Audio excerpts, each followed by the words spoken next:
ಮತ್ತು ಆಧ್ಯಾತ್ಮದ ಪಯಣದಲ್ಲಿ ನಾವೇನು ಮಾಡ್ತಾಯಿದ್ದೀವಿ ಅಂತಂದರೆ ಕಾಮಾಖ್ಯಗೆ ಹೋಗ್ತಾ ಇದ್ದೀವಿ. ಈ ಕಾಮಾಖ್ಯದಲ್ಲಿ ಯೋನಿ ಪೀಠ ಇದೆ. 52 ಶಕ್ತಿಪೀಠಗಳಲ್ಲಿ ಒಂದಾದಂತಹ ಪ್ರಮುಖವಾದಂತಹ ಒಂದು ಪೀಠ ಯಾವುದು ಅಂತಂದರೆ, ಮೊದಲನೇ ಸ್ಥಾನದಲ್ಲಿರುವಂಥ ಪೀಠ ಅಂತಂದರೆ ಈ ತಾಯಿಯ ಒಂದು ಯೋನಿ ಪೀಠ, ಅದು ಕಾಮಾಖ್ಯದಲ್ಲಿದೆ.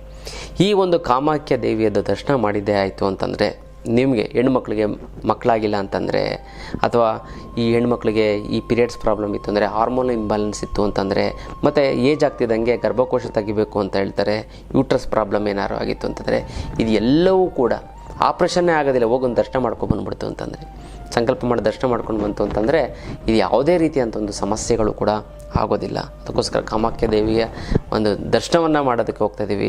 ಖಂಡಿತ ನಾವೆಲ್ಲ ಹೋಗ್ತೇವೆ, ನೀವು ಬನ್ನಿ. ಮತ್ತು ಕೇರಳಗೂ ಕೂಡ ನಾವು ಹೋಗ್ತಾ ಇರ್ತೀವಿ. ಪ್ರತಿ ತಿಂಗಳು ಇನ್ಮೇಲೆ ನಾವು ಕೇರಳಗೆ ಪ್ರಯಾಣ ಬೆಳೆಸ್ತಾ ಇರ್ತೀವಿ. ಅನಂತ ಪದ್ಮನಾಭ ಆಗಿರ್ಬೋದು, ಜೊತೆಗೆ ಈ ಒಂದು ಕೊಟ್ಟಿಯೂರು ಅಂತ ವಿಶೇಷವಾದಂತಹ ಒಂದು ದರ್ಶನ, ಅದು ವರ್ಷದಲ್ಲಿ 1 ತಿಂಗಳು ಮಾತ್ರ ಇರುತ್ತೆ. ಆ ಒಂದು ಬರೀ ತುಂಬ ಕಡಿಮೆ, ಅತಿ ಕಡಿಮೆ ಇದರಲ್ಲಿ ವೆಚ್ಚದಲ್ಲಿ ನಾವು ಕರ್ಕೊಂಡು ಹೋಗ್ತಾ ಇದ್ದೀವಿ. ಮತ್ತು ಈ ಒಂದು ಕೊಟ್ಟಿಯೂರಿಗೆ ಕೇರಳ ಪ್ರವಾಸ 2 ದಿನದ ಒಂದು ಪ್ರವಾಸ ಇರುತ್ತೆ. 4 ದಿನದ ಒಂದು ಪ್ರವಾಸ ಇರುತ್ತೆ, 2 ದಿನದ ಒಂದು ಪ್ರವಾಸವೂ ಕೂಡ ಇದೆ. ಇದು ಕೇವಲ ಒಂದು 5,000 ರೂಪಾಯಿ, 4,999 ಊಟ ತಿಂಡಿ ಮತ್ತು ಮಲ್ಕೊಳ್ಳೋಕ್ಕೆ ಜಾಗ ಮತ್ತು AC ಬಸ್ಸು ಎಲ್ಲವೂ ಕೂಡ ವ್ಯವಸ್ಥೆ ಇರುತ್ತೆ. ಖಂಡಿತವಾಗ್ಲೂ ಕೂಡ ನೀವು ಈ ಒಂದು ಪ್ರಯೋಜನವನ್ನು ಪಡ್ಕೋಬೋದು. ಮತ್ತು ಕಣ್ಣೂರಿಗೆ ನಾವು ಶತ್ರು ಸಂಹಾರಕ್ಕೋಸ್ಕರ ಕಣ್ಣೂರು ದೇವಸ್ಥಾನಕ್ಕೆ ಹೋಗ್ತಾ ಇದ್ದೀವಿ. ಸುಮಾರು ಅದ್ರ ಬಗ್ಗೆ ನೀವು ತಿಳ್ಕೊಬೇಕಂದ್ರೆ ನಮ್ಮ ಆಫೀಸ್ಗೆ ಫೋನ್ ಮಾಡಿ. ಈ 2 ಪ್ರಮುಖವಾದಂತಹ ಒಂದು ದೇವದ ಒಂದು ಸ್ಥಾನಕ್ಕೆ ಹೋಗ್ತಾ ಇದ್ದೀವಿ ಆಧ್ಯಾತ್ಮ ಪಯಣದಲ್ಲಿ. ಖಂಡಿತ ನಾವೆಲ್ಲ ಹೋಗ್ತೀವಿ, ನೀವು ಕೂಡ ಬರ್ತೀರಲ್ವ. ಇದು ಇವತ್ತಿನ ಒಂದು ವಿಶೇಷವಾದಂಥ ಒಂದು ಆಧ್ಯಾತ್ಮದ ಪಯಣದ ವಿಚಾರ. ದೇಹವನ್ನು ಜೈ ಭಗವಾನ್. ಎಲ್ಲರಿಗೂ ನಮಸ್ಕಾರ. ಓಂ ಮಹಾದೇವಿ ಛದ್ಮಿಶ್ರವತಿ ಮಹಿತನ್ನೋ ಐಶ್ವರ್ಯಲಕ್ಷ್ಮಿ ಪ್ರಚೋದಿತ. ಎಲ್ಲರಿಗೂ ನಮಸ್ಕಾರ.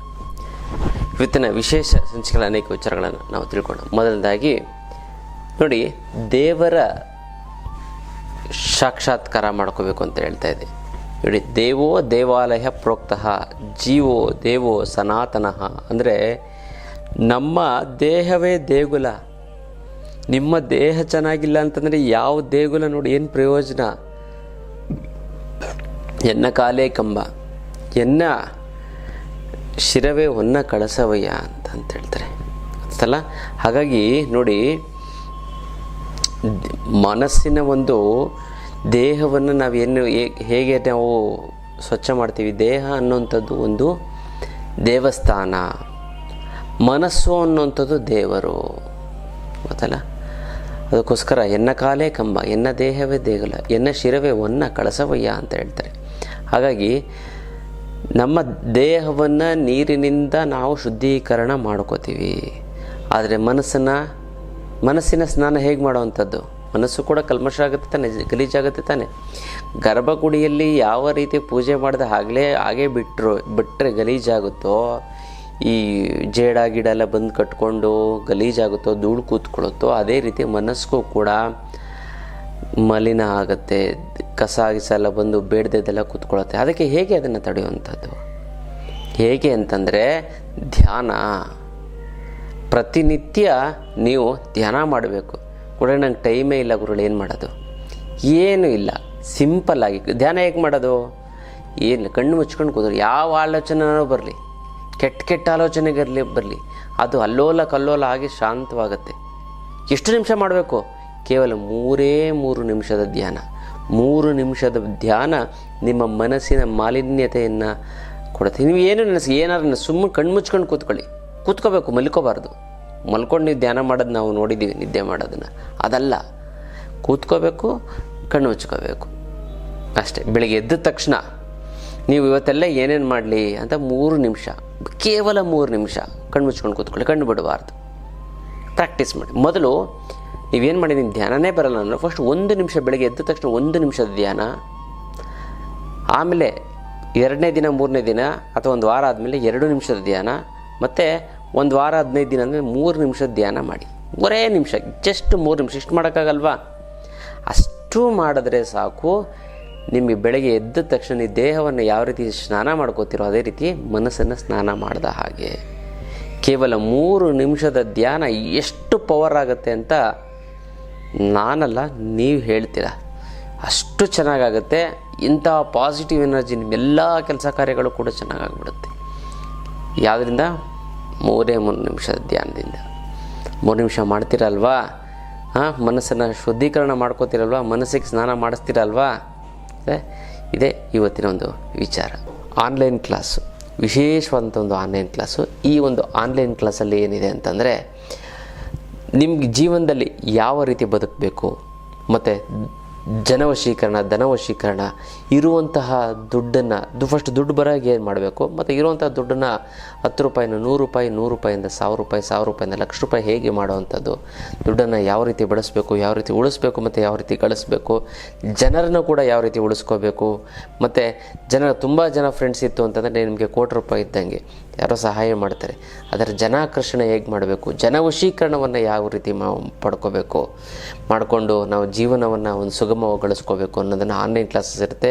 ನೀವು ಡೈರೆಕ್ಟಾಗಿ ನಾನು ಹೇಗಿದೆ ನಾವು ಮಾತಾಡ್ತೀವಿ, ನೀವು ಡೈರೆಕ್ಟಾಗಿ ಅದರಲ್ಲೂ ಕೂಡ ನಿಮ್ಮ ಪರ್ಸನಲ್ ವಿಚಾರಗಳನ್ನು ನನ್ನ ಭೇಟಿಯಾಗಕ್ಕೆ ಒಂದು ಕ್ಲಾಸ್ ಅಟೆಂಡ್ ಮಾಡಿ ಜ್ಞಾನವನ್ನು ತಿಳ್ಕೊಂಡು ನಿಮ್ಮ ಸಮಸ್ಯೆಗಳನ್ನು ಕೂಡ ಅಲ್ಲೂ ಕೂಡ ಬಗೆಹರಿಸ್ಕೋಬೋದು. ಎಲ್ಲ ರೀತಿಯಂಥ ವಿಚಾರಗಳನ್ನು ತಿಳಿಸ್ಕೊಡ್ತಾ ಹೋಗ್ತೀನಿ. ಝೀರೋ ಇರೋಂಥ ವ್ಯಕ್ತಿ ಈ ಆನ್ಲೈನ್ ಕ್ಲಾಸ್ ಅಟೆಂಡ್ ಮಾಡಿ ಹೀರೋ ಆಗಿರೋಂಥ ಉದಾಹರಣೆಗಳೆಲ್ಲ ನಾವು ನಮ್ಮ ಆಶ್ರಮಕ್ಕೆ ಬಂದು ನೀವು ನೋಡ್ಬೋದು. ಅಂಥ ಒಂದು ಅದ್ಭುತವಾದಂಥ ಒಂದು ಆನ್ಲೈನ್ ಕ್ಲಾಸು ಜನ ಮತ್ತು ಧನವಶೀಕರಣ. ಇದಕ್ಕೂ ಕೂಡ ನೀವು ಹೆಸರನ್ನು ಬರೆಸಿ ಈ ಒಂದು ಕ್ಲಾಸಸನ್ನು ಕೂಡ ನೀವು ಅಟೆಂಡ್ ಮಾಡಬಹುದು. ಇದು ವಿಶೇಷವಾದಂಥ ಒಂದು ಆನ್ಲೈನ್ ಕ್ಲಾಸು, ಎಲ್ಲರಿಗೂ ಕೂಡ ಅಷ್ಟು ಸುಲಭವಾಗಿ ಸಿಗೋದಿಲ್ಲ. ಹಾಗೆ ಈ ಒಂದು ಆನ್ಲೈನ್ ಕ್ಲಾಸ್ ನೀವು ಜಾಯಿನ್ ಮಾಡಿ ಅಂತ ನಾನು ತಿಳಿಸ್ಕೊಡ್ತೀನಿ. ಇನ್ನು ಭಾಳಷ್ಟು ಜನಕ್ಕೆ ಅತಿಸಾರ ಅಂತಂದರೆ ಬೇದಿ, ಅಂದರೆ ಯಾವಾಗಲೂ ವಾರಕ್ಕೆ 2 ದಿನ 3 ದಿನ ಬೇದಿ ಆಗುತ್ತೆ. ಇದು ಯಾಕೆ ಈ ಥರ ಬೇದಿ ಅಂತಂದರೆ ಕರಳಿಗೆ ಸಂಬಂಧಪಟ್ಟಂತಹ ಸಮಸ್ಯೆಗಳು ಕಂಡುಬರುತ್ತೆ. ಹುಷಾರಾಗಿ ಅದನ್ನು ಕೇರ್ ಮಾಡಿಕೊಳ್ಳಿ. ನೋಡಿ, ಈ ಬೇದಿ ಏನಕ್ಕೆ ಸಾಮಾನ್ಯವಾಗಿ ಬರುತ್ತೆ ಅಂತಂದರೆ ಹೊರಗಡೆ ತಿನ್ನುವಂತಹ ಒಂದು ಕಲುಷಿತ ಆಹಾರ. ನೋಡಿ, ಈ ಉದ್ದು ನೊಡೆ ಸಾಕಷ್ಟು ಬಾರಿ ನಾನು ಹೊರಗಡೆ ಹೋದಾಗ ಇಡ್ಲಿ ಮತ್ತು ವಡೆ ತೊಗೋತಾ ಇದ್ದೆ. ವಡೆ ತೊಗೊಂಡಾಗ ಇಡ್ಲಿ ತೊಗೊಂಡು ಏನಾಗ್ತಾ ಇರಲಿಲ್ಲ, ವಡೆ ತೊಗೊಂಡಾಗ ಲೂಸ್ ಮೋಷನ್ ಥರ ಆಗೋದು. ಯಾಕಂದರೆ ಹಿಂದಿನ ದಿನದ ಇಟ್ಟಿರ್ತಾರೆ.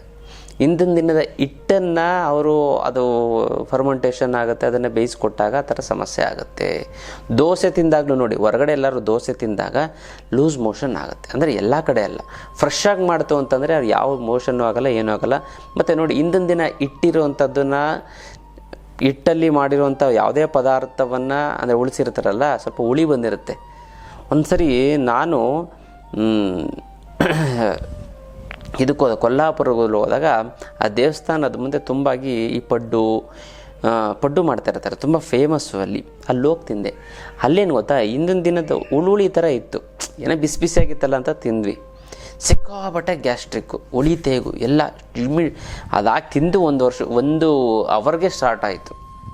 ಸೊ ಹಾಗಾಗಿ ನೀವು ಫ್ರೆಶ್ ಆಗಿರೋವಂಥ ಒಂದು ಹೋಟ್ಲಲ್ಲಿ ಹೊರಗಡೆ ಆದಷ್ಟು ತಿನ್ನೋಕ್ಕೆ ಹೋಗಬೇಡಿ. ಅಕಸ್ಮಾತ್ ತಿಂತು ಅಂತಂದರೆ ಫ್ರೆಶ್ ಆಗಿರೋವಂಥ ಒಂದು ಹೋಟ್ಲಲ್ಲಿ ನೀವು ಸೇವನೆ ಮಾಡಿ. ನೋಡಪ್ಪ, ಇನ್ನೊಂದು 10 ರೂಪಾಯಿ ಜಾಸ್ತಿ ತಗೋ, ಫ್ರೆಶ್ ಇದೆಯಾ ಇಲ್ವಾ ಹೇಳು, ನಂಗೆ ಫ್ರೆಶ್ ಆಗಿರೋದು ಕೊಡು, ಹಿಂದಿನ ದಿನ ಆದರೆ ಬೇಡ ಅಂತ ನೀವು ಸ್ಟ್ರಿಕ್ಟಾಗಿ ಹೇಳಿ. ಒಳ್ಳೆಯ ಹೋಟ್ಲುಗಳಿಗೆ ಹೋಗಿ, ಹೊರಗಡೆ ಹೋಗೋಂಥ ಸಂದರ್ಭ ಆದಷ್ಟು ಮನೆ ಊಟವನ್ನು ಪ್ರಿಫರ್ ಮಾಡಿ. ಈ ಪದೇ ಬೇದಿ ಆಗ್ತಾಯಿತ್ತು ಅಂತಂದರೆ ಕಾರಣ ಹೊರಗಡೆ ಫುಡ್ಡನ್ನು ನೀವು ಸೇವನೆ ಮಾಡ್ತಾ ಇದ್ದೀರಾ ಅಂತ. ಅದಕ್ಕೋಸ್ಕರ ನೀವು ಯಾವ ಮುದ್ರೆಯನ್ನು ಮಾಡ್ತು ಅಂತಂದರೆ ನಿಮಗೆ ಜಲೋದರ ನಾಶಕ ಮುದ್ರೆ. ನೋಡಿ, ಹೆಬ್ಬೆರಳು ಪ್ಲಸ್ ಕಿರುಬೆರಳು ಸಂಪೂರ್ಣವಾಗಿ ಮಾಡಿಸ್ಬೇಕು. ತೋರ್ಬೆರಳು, ಮಧ್ಯದ ಬೆರಳು, ಉಂಗುರದ ಬೆರಳು ನೇರವಾಗಿರುವಂತೆ ಎಚ್ಚರ ವಹಿಸಬೇಕು. ಇನ್ನು ಕೇವಲ ಒಂದು 20 ನಿಮಿಷಗಳ ಕಾಲ ಮಾಡ್ತು ಅಂತಂದರೆ 3-4 ದಿನ ಮಾಡಿ ನಿಮಗೆ ಅತಿಸಾರ ಬೇದಿ ಅನ್ನುವಂಥದ್ದು ಕಡಿಮೆ ಆಗಿಬಿಡುತ್ತೆ. ನೀವು ಗಿಲ್ಡೋಪರ್ ತೊಗೊಳ್ಳೋಂಥ ಅವಶ್ಯಕತೆಯೇ ಇಲ್ಲ. ಇನ್ನೊಂದು ಬೇದಿ ನಿಲ್ಲಬೇಕು ಅಂತಂದರೆ ಒಂದು ಲೋಟ ಮಜ್ಜಿಗೆ, ದೊಡ್ಡ ಲೋಟ ಮಜ್ಜಿಗೆಯಲ್ಲಿ ಚಿಟಿಕೆ ಕಾಳುಮೆಣಸನ್ನು ಹಾಕಿ, ಚಿಟಿಕೆ ಕಾಳುಮೆಣಸನ್ನು ಹಾಕಿ ಸ್ವಲ್ಪ ಲೈಟಾಗಿ, ಜೊತೆಗೆ ಚಿಟಿಕೆ ಜಾಸ್ತಿ ಅಲ್ಲ, ಈ ಚಿಟಿಕೆ ಅರಿಶಿಣವನ್ನು ಮಿಕ್ಸ್ ಮಾಡಿ ಕುಡಿತು ಅಂತಂದರೆ ನಿಮಗೆ ಆಟೋಮೆಟಿಕ್ಕಾಗಿ ಬೇದಿ ನಿಂತೋಗ್ಬಿಡ್ತದೆ. ಮಕರಾಸನ ಅಂತ ದಬಾಕೊಂಡು ಮಲ್ಕೋದ, ಕೋಪ ಮಾಡ್ಕೊಂಡಾಗ ಮಲ್ಕೊಂಡು ಹಿಂಗೆ ನಾವು ಹಿಂಗೆ ಮಲ್ಕೊಳ್ಳಲ್ವ, ಆ ರೀತಿ ಮಕರಾಸನದಲ್ಲಿ ಮಲ್ಕೊಬಿಡ್ತು ಅಂತಂದರೆ ಬೇದಿ ನಿಂತೋಗ್ಬಿಡುತ್ತೆ ನ್ಯಾಚುರಲ್ಲಾಗಿ. ಅದನ್ನು ಮಾಡ್ಕೊಳ್ಳಿ, ತುಂಬ ಚೆನ್ನಾಗಾಗುತ್ತೆ, ಒಳ್ಳೆಯದಾಗುತ್ತೆ. ಈ ಜಲೋದರ ನಾಶಕ ಮುದ್ರೆಯನ್ನು ಮಾಡ್ಕೊಳ್ಳಿ, ಫಸ್ಟ್ ಕ್ಲಾಸ್ ಆಗುತ್ತೆ. ನಿಮಗೆ ಬೇದಿ ಅತಿಸಾರ ಅನ್ನೋಂಥದ್ದು ಹೊರಟೋಗ್ಬಿಡ್ತದೆ. ಇದೆಲ್ಲ ಸಣ್ಣ ಪುಟ್ಟದ್ದು ನೀವು ತಿಳ್ಕೊಬೇಕು ವಿಚಾರಗಳು. ಹಾಗೆ ಮಾಡ್ಕೊಳ್ಳಿ, ತುಂಬ ಚೆನ್ನಾಗುತ್ತೆ, ಒಳ್ಳೆಯದಾಗ್ತಾ ಬರುತ್ತೆ. ಇದು ಅಕ್ಷಯ ತೃತೀಯದ ದಿನ ಈ ಒಂದು ಸರಳವಾದಂಥ ತಂತ್ರವನ್ನು ನೀವು ಮಾಡಿದ್ದಾಯಿತು ಅಂತಂದರೆ ಬ್ಯಾಂಕ್ ಸಾಲ, ಕೈ ಸಾಲ ತೀರೋಗ್ಬಿಡುತ್ತೆ. ನೀವು ಶ್ರೀಮಂತರಾಗ್ತೀರಾ. ನೀವು ಏನು ಮಾಡಿದ್ರೂ ಮುಟ್ಟಿದ್ದೆಲ್ಲ ಚಿನ್ನ ಆಗುತ್ತೆ, ಏನು ಮಾಡಿದ್ರೂ ಕೂಡ ಸಕ್ಸಸ್ ಆಗುತ್ತೆ. ಅದಲ್ಲ, ಅದು ಯಾವ ತಂತ್ರ ಅಂತ ತಿಳಿಸ್ಕೊಡ್ತೀನಿ. ಅದಕ್ಕಿಂತ ಮುಂಚೆ ನೀವು ವಿನಯಯೋಗಿ ಗುರುಜಿ ಅಂತ ಯೂಟ್ಯೂಬ್ ಚಾನಲ್ ಲೈಕ್ ಮಾಡಿ, ಸಬ್ಸ್ಕ್ರೈಬ್ ಆಗಿ, ಮತ್ತು ಬೆಲ್ ಬಟನ್ ಒತ್ತಿ. ಫೇಸ್ಬುಕ್, ಇನ್ಸ್ಟಾಗ್ರಾಮಲ್ಲಿ ಕೂಡ ಲೈಕ್ ಮಾಡಿ, ಶೇರ್ ಮಾಡಿ, ಮತ್ತು ಫಾಲೋವನ್ನು ಮಾಡಿಕೊಡಿ. ನೋಡಿ,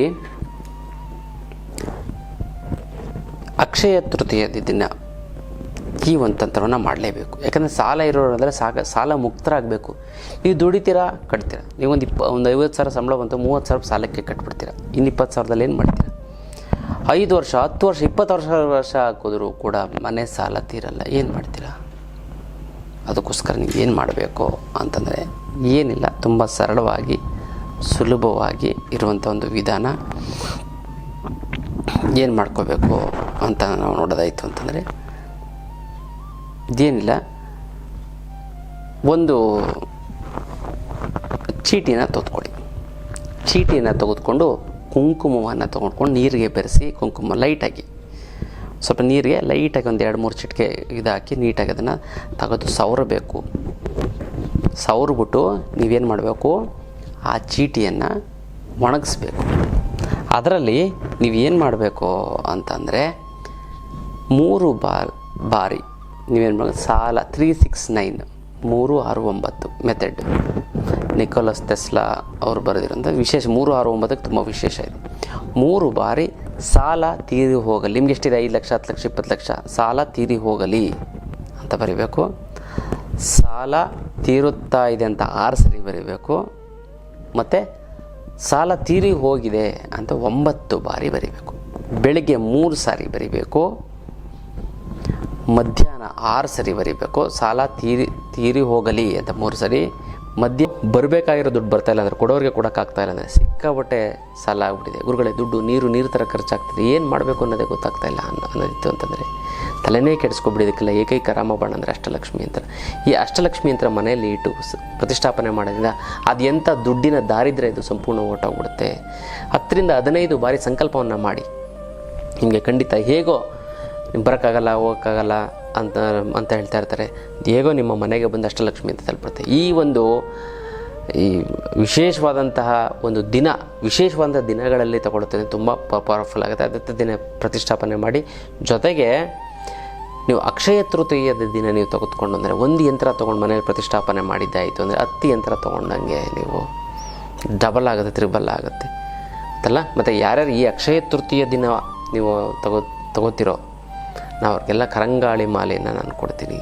ನಾನು ಏನು ಅನೌನ್ಸ್ ಮಾಡಿದ್ದೀನಿ ಇವತ್ತಿಂದ, ಅದನ್ನು ಕರಂಗಾಳಿ ಮಾಲೆಯನ್ನು ನಿಮ್ಮ ಅಭಿವೃದ್ಧಿಗೋಸ್ಕರ ವಿಶೇಷವಾಗಿ ನಾನು ಕೊಡ್ತೀನಿ. ತುಂಬ ಚೆನ್ನಾಗಿ ಅದನ್ನು ಹಾಕ್ಕೊಂಡು ಎಷ್ಟೊಂದು ಜನ ದುಡ್ಡು ಸಂಪಾದನೆ ಮಾಡಿಬಿಟ್ಟಿದೆ ನಾನು ಕೊಟ್ಟಿದ್ದನ್ನು ಹಾಕ್ಕೊಳ್ಳೋದ್ರಿಂದ. ಹಾಗಾಗಿ ಮತ್ತು ಯಾರ್ಯಾರು ಅಷ್ಟಲಕ್ಷ್ಮಿ ಯಂತ್ರ ಮನೇಲಿದೆಯೋ ಅವರು ನೀವೇನು ಮಾಡಿ ಅಂತಂದರೆ ಹಳದಿ ಹೂಗಳನ್ನು ಒಂದು ತಟ್ಟೆಯಲ್ಲಿ ಹಾಕ್ಬಿಟ್ಟು ಅದ್ರ ಮೇಲೆ ಅಷ್ಟಲಕ್ಷ್ಮಿ ಯಂತ್ರ ಇಟ್ಬಿಟ್ಟು ಮೇಲೂ ಕೂಡ ಧರಿಸ್ಬೋದು. ಪೂಜೆ ಮಾಡಿ, ತುಂಬ ಚೆನ್ನಾಗುತ್ತೆ, ಒಳ್ಳೆಯದಾಗ್ತಾ ಬರುತ್ತೆ ಅದಲ್ಲ. 10ರಿಂದ 15 ಬಾರಿ ಸಂಕಲ್ಪ ಮಾಡ್ಕೊಳ್ಳಿ. ಹೇಗೆ ನಿಮ್ಮ ಮನೆಗೆ ತಲುಪುತ್ತೆ. ಕರ್ಮ ಕಳೆದಿದ್ರೆ ಮಾತ್ರ ಇದು ತಗೊಳ್ಳೋಕ್ಕಾಗೋದು. ಸುಲಭವಾಗಿ, ಅಷ್ಟು ಸುಲಭವಾಗಿ ಎಲ್ಲರ ಮನೆಗೂ ಬರೋದಿಲ್ಲ ಅಲ್ಲ. ಅತ್ಯದ್ಭುತವಾದಂಥ ಒಂದು ಯಂತ್ರ ಇದು, ಅದೇ ಅಷ್ಟಲಕ್ಷ್ಮಿ ಯಂತ್ರ ಅಲ್ಲ. ಇದು ಅಷ್ಟಲಕ್ಷ್ಮಿ ಯಂತ್ರದ ವಿಚಾರ. ಮಧ್ಯಾಹ್ನ ಸಾಲ ತೀರಿ ಹೋಗಿದೆ ಅಂತ ಬರೀಬೇಕು. ನೈಟು ಸಾಲ ತೀರಿ ಹೋಗಲಿ, ಮತ್ತು ನೈಟು ಸಾಲ ತೀರಿ ಹೋಗಿದೆ ಅಂತ ಬರೀಬೇಕು. ಇದನ್ನು ನೀವೇನು ಮಾಡಬೇಕು, ಇದಕ್ಕಿಂತ ಮುಂಚೆ ಒಂದು ತಟ್ಟೆ ತೊಗೊಳ್ಳಿ. ತಟ್ಟೆ ತೆಗೆದುಕೊಂಡು ಬೆಳಗ್ಗೆ ಹೊತ್ತು ನೀವೇನು ಮಾಡಿ, ಸಾಲ ತೀರಿ ಹೋಗಲಿ ಅಂತ 3 ಬಾರಿ, ಯಾವ ಪೆನ್ನಲ್ಲಾದರೂ ಕೂಡ ಪರವಾಗಿಲ್ಲ, ಬಟ್ ಕೆಂಪು ಹಾಳೆ ಇರಬೇಕು. ಕೆಂಪು ಹಾಳೆ ಅಂತಂದರೆ ಕುಂಕುಮ ತೊಗೊಂಡು ನೀರು ಹಾಕಿ ಒಣಗಿಸಿ ಸ್ವಲ್ಪ ಇಟ್ಕೊಂಡಿರಬೇಕು. ಸಾಲ ತೀರಿ ಹೋಗಲಿ ಅಂತ ಮಡಿಸಿ ಬರೆದ್ಬಿಟ್ಟು 3 ಸರಿ ಬರೆದು ಮಡಿಸಿ ಅದ್ರ ಮೇಲೆ ತೆಂಗಿನಕಾಯಿ ಇಡಬೇಕು. ತೆಂಗಿನಕಾಯಿಗೆ ಫುಲ್ ಅರಿಶಿನ ಬಳಿಬೇಕು. ಸ್ವಲ್ಪ ಒದ್ದೆ ಮಾಡಿಕೊಂಡು ಅರಿಶಿನ ಎಲ್ಲ ಬಳಿಬೇಕು ಅದಲ್ಲ. ಮತ್ತು ಮಧ್ಯಾಹ್ನ ಆ ಚೀಟಿ ತೆಗೆದುಕೊಂಡು ಸಾಲ ತೀರಿ ಹೋಗಲಿ, ಸಾಲ ತೀರುತ್ತಾ ಇದೆ ಅಂತ 6 ಸರಿ ಬರೀಬೇಕು. 6 ಟೈಮ್ಸ್ ಅಂತಲ್ಲ, 6 ಟೈಮ್ಸ್. ಮತ್ತು ಆ ಚೀಟಿ ಎಲ್ಲ ಇಡಬೇಕು. ಮತ್ತು ಮಳೆಗಿಂತ ಮುಂಚೆ ಆ ಚೀಟಿ ದೇವ್ರ ಮೇಲೆ ಇಟ್ಟಿರ್ತಲ್ಲ ತೆಗೆದುಕೊಂಡು ನೀವೇನು ಮಾಡಬೇಕು, ಸಾಲ ತೀರಿ ಹೋಗಿದೆ ಅಂತ ಬರೀಬೇಕು. ಆಮೇಲೆ ನೀವೇನು ಮಾಡಬೇಕು ಅಂತಂದರೆ ನೆಕ್ಸ್ಟ್ ಡೇ ಆ ತಟ್ಟೆಲಿರುತ್ತಲ್ಲ ಅಕ್ಕಿ ಫುಲ್ ಹಾಕಿರ್ತಿರಲ್ಲ, ಅದನ್ನು ಹಸುಗೆ ತಿನ್ನಿಸ್ಬೇಕು. ಲಕ್ಷ್ಮಿ ಇದ್ದಾಗ ಆಶೀರ್ವಾದ ಮಾಡುತ್ತೆ. ಆ ತೆಂಗಿನಕಾಯಿ ಇದೆಯಲ್ಲ, ಆ ತೆಂಗಿನಕಾಯಿನ ತೆಗೆದುಕೊಂಡೋಗಿ ನೀವು ಅದನ್ನು ಒಡೆದು ಸ್ವೀಟ್ ಮಾಡಿ, ಕೊಬ್ಬರಿ ಮಿಠಾಯಿ ಮಾಡಿ ನೀವು ತಿನ್ನಿ. ಗೊತ್ತಲ್ಲ, ಇನ್ನೂ ಸ್ವಲ್ಪ ಕೊಬ್ಬರಿ ಸೇರಿಸ್ಕೋಬೋದು, ಕೊಬ್ಬರಿ ಕಾಯಿನ ಸೇರಿಸ್ಕೊಂಡು ಕೊಬ್ಬರಿ ಮಿಠಾಯಿ ಸ್ವೀಟ್ ಮಾಡಿ ನೀವು ತಿನ್ನಬೇಕು. ಆ ಚೀಟಿನ ಒಂದು ಗಿಡಕ್ಕೆ ಹಾಕಿ ಅಥವಾ ಎಲ್ಲರೂ ಒಂದು ಕಡೆ ಎತ್ತಿಟ್ಕೊಳ್ಳಿ. ಇಷ್ಟು ಮಾಡಿ ನೀವು ನೋಡಿ, ಅಕ್ಷಯ ತೃತೀಯ ದಿನ ಇದನ್ನು ಮಾಡಿ, ನೆಕ್ಸ್ಟ್ ಡೇ ಅದನ್ನೆಲ್ಲ ಡಿಸ್ಪೋಸ್ ಮಾಡಿ. ಹೆಂಗಾಗುತ್ತೆ ನೋಡಿ, ಎಷ್ಟು ಚೆನ್ನಾಗಾಗುತ್ತೆ, ಒಳ್ಳೆಯದಾಗ್ತಾ ಬರುತ್ತೆ. ಗೊತ್ತಲ್ಲ, ಇದು ವಿಶೇಷವಾದಂಥ ಒಂದು ತಂತ್ರ, ಇದನ್ನು ಮಾಡ್ಕೊಳ್ಳಿ, ತುಂಬ ಚೆನ್ನಾಗುತ್ತೆ, ತುಂಬ ಒಳ್ಳೆಯದಾಗ್ತಾ ಬರುತ್ತೆ. ಮತ್ತು ಯಾರಿಗೆ ಈ ಸಾಲ ತೀರಬೇಕು ಮತ್ತು ಶ್ರೀಮಂತರಾಗಬೇಕು ಅಂತ ಅಂದ್ಕೊಂಡಿದ್ರು, ನಿಮ್ಮ ಹೆಸರನ್ನ ಕಮೆಂಟ್ ಮಾಡಿ. ಅಮ್ಮ ಮಹಾಲಕ್ಷ್ಮಿ ನಿನ್ನ ಆಶೀರ್ವಾದ ಸದಾ ನನ್ನ ಮೇಲೆ ಇರುತ್ತೀನಿ, ಶತಕೋಟಿ ನಮಸ್ಕಾರ ಅಂತ ಕಮೆಂಟ್ ಮಾಡಿ ಕಳಿಸಿ. ನಾನು ಸಂಕಲ್ಪನ ಮಾಡ್ತೀನಿ, ತಂತ್ರವನ್ನು ಮಾಡಿ ಒಂದಕ್ಕೊಂದು ಸೇರಿ ತುಂಬ ಚೆನ್ನಾಗುತ್ತೆ, ಒಳ್ಳೆಯದಾಗ್ತಾ ಬರುತ್ತೆ. ಅಲ್ಲ, ಇದು ವಿಶೇಷವಾದಂಥ ಒಂದು ತಂತ್ರದ ವಿಚಾರ. ಇನ್ನಷ್ಟು ವಿಚಾರ ತಿಳ್ಕೊಳ್ಳೋಣ ಮುಂದಿನ ಸಂಚಿಕೆಯಲ್ಲಿ. ಅಲ್ಲಿವರೆಗೂ